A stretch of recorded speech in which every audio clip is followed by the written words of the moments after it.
News, सच जरूरी है। नमस्कार, एमएनएस न्यूज लाइव में आप सभी का स्वागत है। मैं हूं आपके साथ अर्शी अंसारी। आइए देखते हैं देश और दुनिया की तमाम खबरें। बिहार भाजपा नेता का दावा। जी हां, अगले 15 से 10 दिनों में नीतीश कुमार मुख्यमंत्री पद से दे देंगे इस्तीफा। जी हां, बिहार भाजपा के नेता अजय आलोक ने मंगलवार को बड़ा दावा किया है। उन्होंने कहा कि अगले 10 या 15 दिनों में नीतीश कुमार बिहार के मुख्यमंत्री पद से इस्तीफा दे देंगे। जी हां, अजय ने कहा कि रेलवे में नौकरी के बदले जमीन घोटाला मामले में 13 जुलाई को लालू यादव, राबड़ी देवी और तेजस्वी यादव को कोर्ट के सामने पेश होना होगा। जी हां, इस दौरान सीबीआई तीनों नेताओं की कस्टडी मांगेंगी। अगर कोई सीबीआई की मांग मान लेती है तो फिर नीतीश कुमार अपने पद से इस्तीफा दे देंगे। जी हां, शहजाद पूनावाला बोले ये रिवर्स रॉबिन हुड है। जी हाँ, भाजपा नेता शहजाद पूनावाला ने कहा कि ये रिजर्व रॉबिन हुड अमीरों को लूटकर पैसा गरीबों को देता है, लेकिन रिवर्स रॉबिन हुड में करप्शन में लिप्त परिवार गरीबों को लूटता है, उनकी जमीन हासिल करता है और अपनी जेब भरता है। 600 करोड़ रुपए का घोटाला करता है। जी हाँ, महागठबंधन के नेताओं ने भाजपा पर लगाए ये आरोप। जी हां, लालू यादव और उनके परिवार के खिलाफ दायर चार्जशीट मामले में जदयू के राष्ट्रीय अध्यक्ष ललन सिंह ने कहा कि हमें पता था कि ये होगा। इसकी शुरुआत तब हुई जब अगस्त 2022 में फिर से महागठबंधन बना और हम इसका हिस्सा बने। आश्चर्य की बात है कि 5 दिन पहले सीएम ने कहा था कि एनसीपी नेता 70,000 करोड़ रुपए के घोटाले में शामिल है। अब वे महाराष्ट्र कैबिनेट में शामिल हो रहे हैं। जी हाँ, ललन सिंह ने कहा कि जब तेजस्वी यादव महागठबंधन थे शामिल हो रहे हैं तो उन्हें के खिलाफ उस मामले में आरोप पत्र दायर किया जा रहा है, जिसकी 2 बार सीबीआई ने जांच की और खारिज कर दिया। इसको हर कोई जानता है कि केंद्र क्या कर रहा है, जनता सब कुछ देख रही है। वही जदयू के सीनियर नेता केसी त्यागी ने कहा कि विपक्षी एकता को ध्यान में रखते हुए आरोप पत्र दाखिल किया गया है। इसकी ट्राइमिंग पर करने वाली उन्होंने कहा कि जांच एजेंसियों का इस तरह दुरुपयोग पहले कभी नहीं हुआ था। सुशील मोदी ने तेजस्वी को बिहार कैबिनेट से बर्खास्त करने की मांग की। वही भाजपा के सीनियर नेता सुशील मोदी ने तेजस्वी यादव को बिहार के उप मुख्यमंत्री पद से तत्काल बर्खास्त करने की मांग की।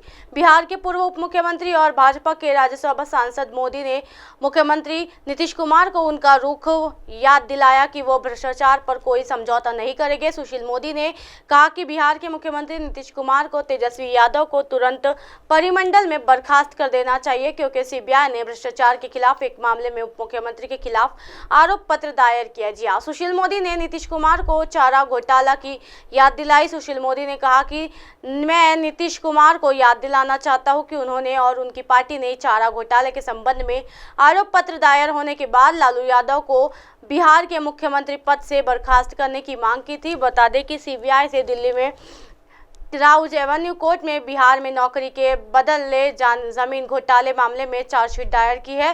चार्जशीट में बिहार के डिप्टी सीएम तेजस्वी यादव और उनके परिवार समेत कई अन्य लोगों को भी आरोपी बनाया गया है। इस मामले में 18 मई को ईडी ने बिहार की पूर्व मुख्यमंत्री राबड़ी देवी से पूछताछ की थी। इसी मामले में सीबीआई ने भी राबड़ी देवी से पूछताछ की थी। उन्होंने इस मामले में संशोधन रोकथाम कानून यानी पीएमएलए के तहत अपना बयान दर्ज कराया था। इसी मामले में पहले ही ईडी तेजस्वी यादव और मीसा भारतीय से भी पूछताछ कर चुकी है। अगर कांग्रेस ये डिमांड करती है तो नेता विपक्ष पद की मांग पर क्या बोले एनसीपी अध्यक्ष शरद पवार। जी हाँ, एनसीपी प्रमुख शरद पवार ने कहा कि अगर कांग्रेस अपना विपक्ष का नेता नियुक्त करना चाहती है तो यह एक जायजा मांग होगी, क्योंकि सबसे अधिक विधायक वाली पार्टी को ये अधिकतर मिलता है। जी हाँ, एनसीपी प्रमुख शरद पवार ने सोमवार को पत्रकारों से बात करते हुए कहा, जिस पार्टी के पास सबसे ज्यादा विधायक है वो नेता प्रतिपक्ष पद की मांग कर सकती है। मेरी जानकारी के अनुसार वर्तमान में कांग्रेस के पास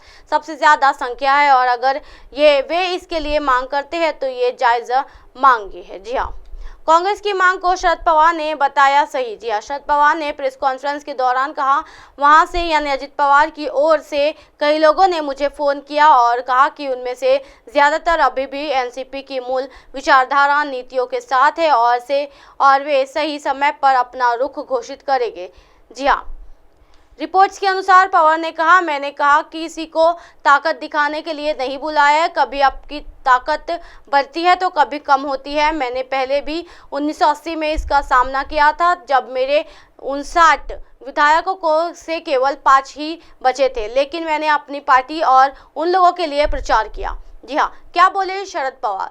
पवार ने आगे कहा कि उन्हें कभी इस बात की चिंता नहीं रही कि फोन कौन चला गया, कौन रुक गया। आज मेरे दौरे के दौरान मुझे से मिलने आए कुल लोगों में से लगभग 80% युवा थे।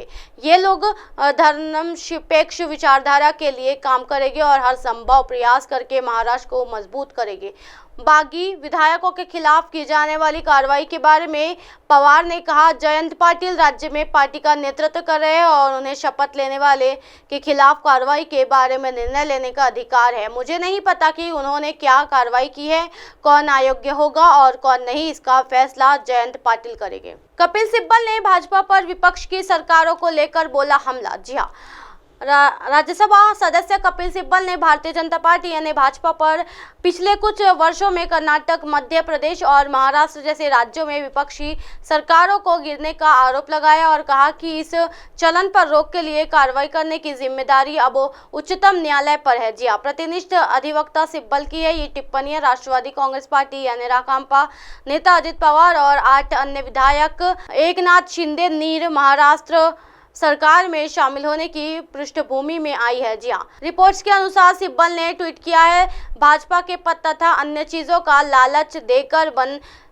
इन निर्वाचित सरकारों को गिराया। उत्तराखंड में 2016, अरुणाचल प्रदेश में 2016, कर्नाटक 2019, मध्य प्रदेश में 2020, महाराष्ट्र में 2022। जी हाँ, उन्होंने कहा अब कानून इसकी इजाजत देता है, अब जिम्मेदारी उच्चतम न्यायालय पर है।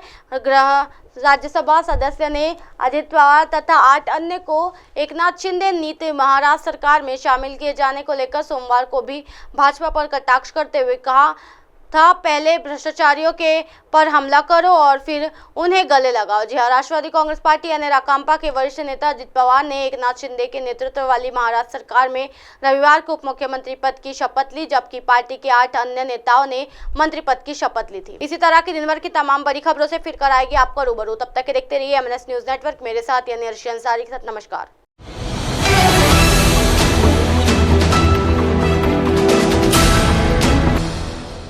ये है MNS न्यूज नेटवर्क और आप देख रहे हैं MNS न्यूज।